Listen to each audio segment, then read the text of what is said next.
Hello नमस्कार दोस्तों, आपका अपने चैनल इंग्लिश सुपर एक्सप्रेस पर आपका स्वागत है। इस वीडियो में हम विल बी और शैल बी के प्रयोग के बारे में सीखेंगे। वीडियो को स्टार्ट करने से पहले मैं आपसे एक बात बोलना चाहता हूं कि आप वीडियो को पूरा देखें। होता क्या है कि आप लोग वीडियो शुरू के पार्ट को देखते हैं, उसके बाद या तो वीडियो को छोड़ के चले जाते हैं या वीडियो को स्किप करके देखते हैं, जिससे बात पूरी समझ में नहीं आती है। तो आपसे रिक्वेस्ट है कि वीडियो को एंड तक जरूर देखें। तो चलिए वीडियो को स्टार्ट करते हैं। वर्ब टू बी का प्रयोग मेन वर्ब के रूप में करते हैं और हेल्पिंग वर्ब के रूप में भी करते हैं। फ्यूचर टेंस में वर्ब टू बी का प्रयोग विल बी और शैल बी के रूप में होता है। विल बी और शैल बी का प्रयोग किसके साथ करते हैं इसको देख लेते हैं। विल बी का प्रयोग नेम, यू, दी और प्लूरल नाउन के साथ करते हैं और शैल बी का प्रयोग आई और वी के साथ करते हैं। इसका सेंटेंस स्ट्रक्चर इस प्रकार है: सब्जेक्ट प्लस विल बी या शैल बी प्लस नाउन या एडजेक्टिव। ऐसे सेंटेंस में सब्जेक्ट के बाद विल बी या शैल बी का प्रयोग मेन वर्ब के रूप में होता है। इसके अलावा अन्य कोई वर्ब नहीं होता है। इसके बाद नाउन या एडजेक्टिव का प्रयोग कॉम्प्लीमेंट के रूप में करते हैं। ये सेंटेंस के मीनिंग को पूरा करते हैं। इन्हें सब्जेक्ट कॉम्प्लीमेंट या सब्जेक्टिव कॉम्प्लीमेंट कहते हैं। ये सब्जेक्ट के बारे में जानकारी देते हैं।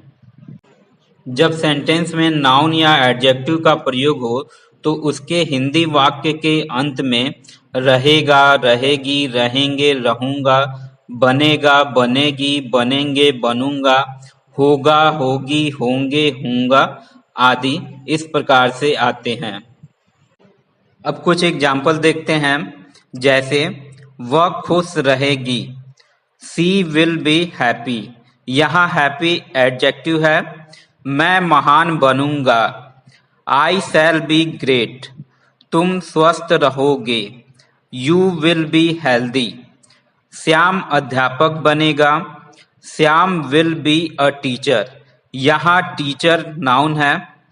वे लोग आश्चर्यचकित होंगे, दे विल बी सरप्राइज्ड।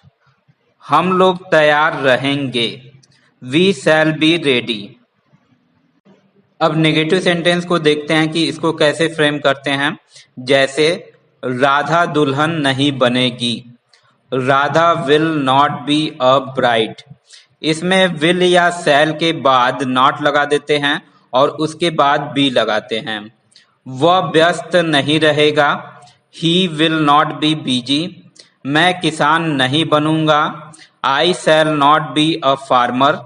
तुम मजदूर नहीं रहोगे, you will not be a labour. वे लोग अशिक्षित नहीं रहेंगे, they will not be uneducated. हम लोग अधिकारी नहीं बनेंगे, we shall not be officers. अब इंट्रोगेटिव सेंटेंस को देखते हैं जिसमें प्रश्न पूछे जाते हैं और प्रश्नवाचक शब्द क्या वाक्य के शुरू में आता है। जैसे क्या मोहन इंजीनियर बनेगा, will Mohan be an engineer. इसमें विल या शैल के बाद सब्जेक्ट को लिखते हैं, उसके बाद बी को लिखते हैं। क्या वह साधारण रहेगा, विल ही बी सिंपल। क्या मैं ज्योतिष बनूंगा, shall I B an astrologer.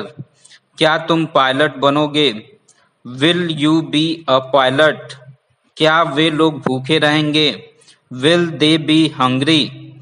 क्या हम लोग बूढ़े होंगे, शैल वी बी ओल्ड। अब इंट्रोगेटिव प्लस निगेटिव सेंटेंस को देखते हैं जिसमें प्रश्न के साथ नहीं भी होता है। जैसे क्या वह क्रिकेटर नहीं बनेगा, will he not be a cricketer. इसमें विल या शैल के बाद सब्जेक्ट को लिखते हैं, उसके बाद नॉट लिखते हैं, उसके बाद बी लगा देते हैं। क्या ईश्वर नाराज नहीं होंगे, will God not be angry. क्या मैं आईएएस नहीं बनूंगा, shall I not be an IAS. क्या तुम गायक नहीं बनोगे, will you not be a singer. क्या वे लोग उपस्थित नहीं रहेंगे, will they not be present. क्या हम लोग अमीर नहीं बनेंगे, shall we not be rich.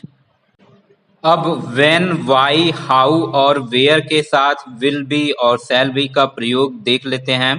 जैसे हमारा देश कब महान होगा, when will our country be great.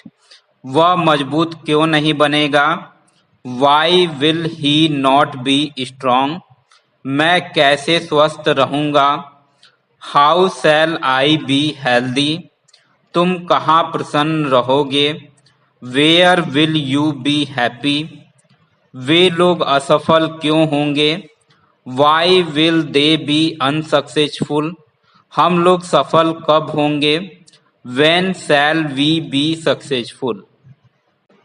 अब देखते हैं कि विल बी और शैल बी का प्रयोग हेल्पिंग वर्ब के रूप में कहाँ प्रयोग होता है।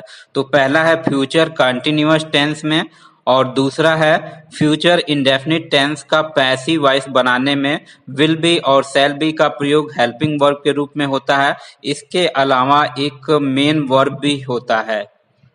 वीडियो को पूरा देखने के लिए आपका धन्यवाद। यदि वीडियो पसंद आई हो तो वीडियो को लाइक करके चैनल को सब्सक्राइब कर लें।